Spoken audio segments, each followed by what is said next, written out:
30 जनवरी सन 1913 को हंगरी की राजधानी बुडापेस्ट में एक लड़की पैदा हुई। उसके पिता सिख थे तथा माता एक हंगेरियन महिला थीं। उस बच्ची के पिता का नाम था सरदार उमराव सिंह।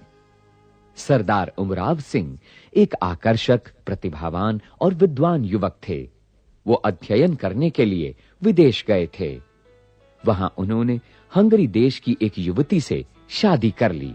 उनके यहां एक बेटी ने जन्म लिया जिसका उन्होंने नाम रखा अमृता। पूरा नाम था अमृता शेरगिल। अमृता जब 8 साल की थी तब वो अपने माँ-बाप के साथ भारत आई।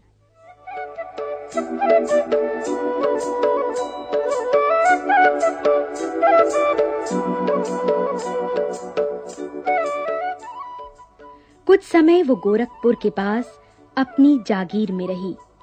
वहां उनकी चीनी की मिलें थीं। इसके बाद वो शिमला में रही।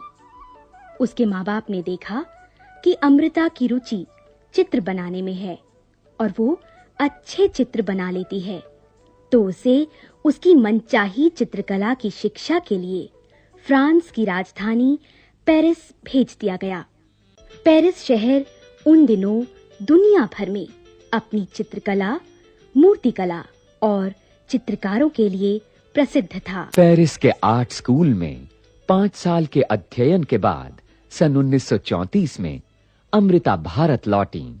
अमृता का अधिकतर समय भारत के बाहर फ्लोरेंस और फ्रांस में बीता था। भारत से दूर रहने पर उन्हें भारत की याद भी बहुत आती रही। अपने माता-पिता भी बहुत याद आते रहे और इस दूरी ने उन्हें भारत के और निकट ला दिया। उन्होंने भारत के बारे में बहुत सुना, बहुत समझा और भारत को लेकर उन्होंने अपने मन में एक सपना संजो लिया।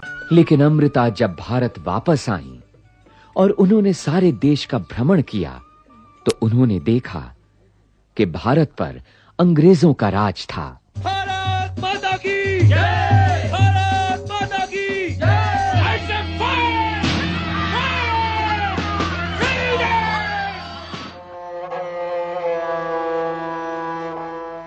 चारों तरफ गरीबी, ऊंच नीच का भेदभाव था। अमीरों और गरीबों के बीच की गहरी खाई थी। इस सब ने अमृता के संजोए हुए सपनों को चूर-चूर कर दिया। उन्हें बहुत दुख हुआ और उन्होंने यहाँ के हालात के बारे में लिखा। सुंदर हरे भरे मैदानों में धीरे-धीरे चलते फिरते काले शरीर, दुखी चेहरे, अत्यंत कृश, दुबले पतले स्त्री पुरुष ऐसे दिखाई देते हैं जैसे छायाचित्र, और उन पर एक अकथनीय उदासी का साम्राज्य छाया हो।